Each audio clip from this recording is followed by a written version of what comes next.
A'udzu billahi minasyaitonir rajim. Bismillahirrahmanirrahim. Assalamualaikum warahmatullahi wabarakatuh. Hari ini kami akan membaca surah Yasin dari ayat 1 hingga 20. Kemudiannya kami akan menceritakan tentang terjemahannya. Tanpa melengahkan masa, saya membacakan bahagian saya. A'udzu billahi الرحمن minasyaitonir rajim. Bismillahirrahmanirrahim. Yasin wal Qur'anil Hakim. Innaka laminal mursalin ala siratim mustaqim. Tanzilal azizir rahim. Seterusnya saudara Ifan. بسم الله الرحمن الرحيم لتنذر قوما ما أنذر آباؤهم فهم غافلون لقد حق القول على أكثرهم فهم لا يؤمنون إنا جعلنا في أعناقهم أغلالا فهي إلى الأذقان فهم مقمحون وجعلنا من بين أيديهم سدا ومن خلفهم سدا فأغشيناهم فهم لا يبصرون وسواء عليهم أأنذرتهم أم لم تنذرهم لا يؤمنون. Seterusnya saya serahkan pada hadis. إنما تنذر من اتبع الذكر وخشي الرحمن بالغيب فبشره بمغفرة وأجر كريم إنا نحن نحيي الموتى ونكتب ما قدموا وآثارهم وكل شيء أحصيناه في إمام مبين واضرب لهم مثلا أصحاب القرية إذ جاءها المرسلون إذ أرسلنا إليهم اثنين فكذبوهما فعززنا بثالث فقالوا إنا إليكم مرسلون قالوا ما أنتم إلا بشر مثلنا وما أنزل الرحمن من شيء إن أنتم إلا تكذبون قالوا ربنا يعلم إنا إليكم لمرسلون وما علينا إلا البلاغ المبين قالوا إنا تطيرنا بكم لئن لم تنتهوا لنرجمنكم وليمسنكم منا عذاب أليم قالوا طائركم معكم أئن ذكرتم بل أنتم قوم مسرفون وجاء من أقصى المدينة رجل يسعى قال يا قوم اتبعوا المرسلين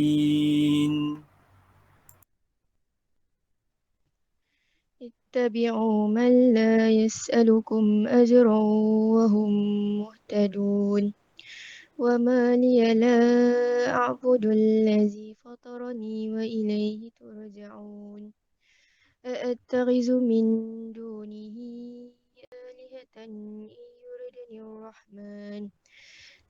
يردني الرحمن بضر لا تغن عني شفاعتهم شيئا ولا ينقذون إني إذا لفي ضلال مبين إني آمنت آمنت بربكم فاسمعون.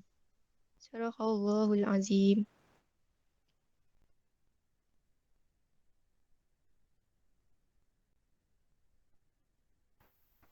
Seterusnya kita beralih kepada saudara Fazli bagi memulakan perbincangan.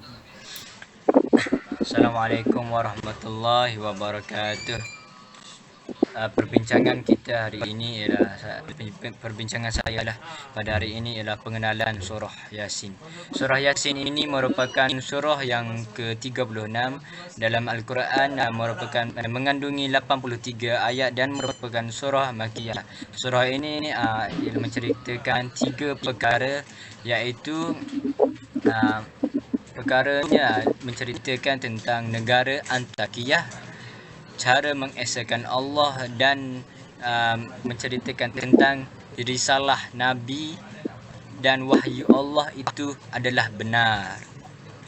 Sekian daripada saya beralihkan kepada saudara Irfan. Terima kasih kepada saudara Fazli. Baiklah, saya akan menerangkan bahawa di antara hikmah-hikmah diturunkan Al-Quran adalah untuk memberi peringatan dan petunjuk kepada manusia untuk memperbaiki moral serta memerintahkan manusia untuk taat kepada perintah Allah dan menjauhi larangannya. Sekian dari saya. Seterusnya saya serahkan kepada saudara Hadif. Baiklah, terima kasih kepada saudara Muhammad Irfan. Seterusnya mengenai kefahaman saya akan menghuraikan keseluruhan makna surah Yasin ini. Menurut kajian saya mendapati bahawa di dalam surah Yasin ini terdapat mengisahkan mengenai suatu kaum yang telah melampaui batas dan di mana kaum tersebut telah lama meninggalkan perintah Allah dan mendustakan Allah. Oleh hal yang demikian, Allah mengutuskan wahyunya untuk memperingatkan hambanya tersebut akan sayangnya kaum tersebut menolak utusan Allah itu mentah-mentah. Sekian daripada saya. Seterusnya saya serahkan kepada saudara Muhammad Syafiq. Terima kasih kepada saudara Hadif. Okey, pada pendapat saya pula. Pada permulaan surah ini Allah Subhanahu Wa Taala bersumpah dengan mukjizat Al-Quran yang paling agung ini untuk menegaskan bahawa Nabi Muhammad SAW sebagai Rasulullah yang berada di jalan yang benar sebagaimana jalan-jalan Nabi yang terdahulu yang membawa iman dan tauhid. Dengan sumpah Allah ini, Allah Subhanahu Wa Taala mengagungkan Rasulullah di atas muka bumi ini bertujuan untuk menyampaikan dakwah Islam dan iman terhadap Allah. Yang mana mereka ni manusia pada zaman itu sudah lama ketiadaan Rasul. Diceritakan di mana Nabi Isa di antara Nabi Isa dan Nabi Muhammad pada masa perantaraan itu tiada seorang pun Nabi diutuskan. Dan seterusnya disusuli pula dengan membicarakan berkenaan kaum kafir Quraisy yang selalu melampaui batas atas tindak tanduk mereka dalam mendustakan Nabi. Oleh itu Allah mengancam dengan menghina mereka dengan azab yang bakal mereka lalui. Salah satunya Allah memperumpamakan dalam Yasin sendiri, Allah merakamkan bahawa ada belenggu di leher mereka yang akan membelenggu tangan mereka di bawah dagu. Dan pada seterusnya selain itu saya memetik juga dari kitab Safwatul Tafasir karangan Syekh Ali As-Sabuni tentang penduduk yang mendustakan Rasul mereka, yang mana mereka tinggal pada zaman dulu di Sungai Orentis yang kini dinamakan sebagai Hatay, Turki. Yang mana mereka ini mendustakan Rasul sehinggalah pada tahap mereka ingin membunuh para Rasul yang menyampaikan dakwah pada kota itulah. Maka pada perakhirannya seorang pemuda datang menyelamatkan para Rasul itu dan membenarkannya. Sekian daripada saya. Dan saya akan menyerahkan perbincangan seterusnya kepada saudari Ainin. Terima kasih untuk saudara Syafiq. Jadi saya akan sambung. Bagi pendapat saya juga, surah ini menyatakan bahawa kita sebagai umat haruslah menyembah Allah dan juga beriman padanya, kerana sesungguhnya Allah yang Maha Pemurah dan yang sentiasa membantu ketika kita memohon pertolongan daripadanya. Maka dengan itu, jika kita tidak menyembah kepadanya, maka kita pasti akan berada di dalam kesesatannya. Sesungguhnya Allah lah yang menciptakan kita dan kepadanya jugalah kita dikembalikan. Seterusnya saya akan serahkan kepada rakan saya untuk rumusan.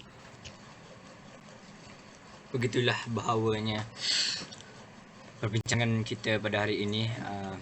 Kesimpulannya, sebagai umat Islam, kita haruslah mempercayai akan kewujudan Nabi terakhir, iaitu Rasul kita Rasulullah SAW, dan keesaan Allah yang amat esanya, yang menciptakan langit dan bumi. Dan kita haruslah mematuhi apa yang Allah suka dan apa yang Allah larang. Dengan itulah supaya bala Allah tidak akan turun lagi kepada kita. Maka dengan itu, sebagai umat Islam, kita haruslah menasihati rakan-rakan yang membuat kemungkaran. Sebab itulah daripada saya. Terima kasih. Assalamualaikum warahmatullahi wabarakatuh. Waalaikumsalam. Sekian daripada kami.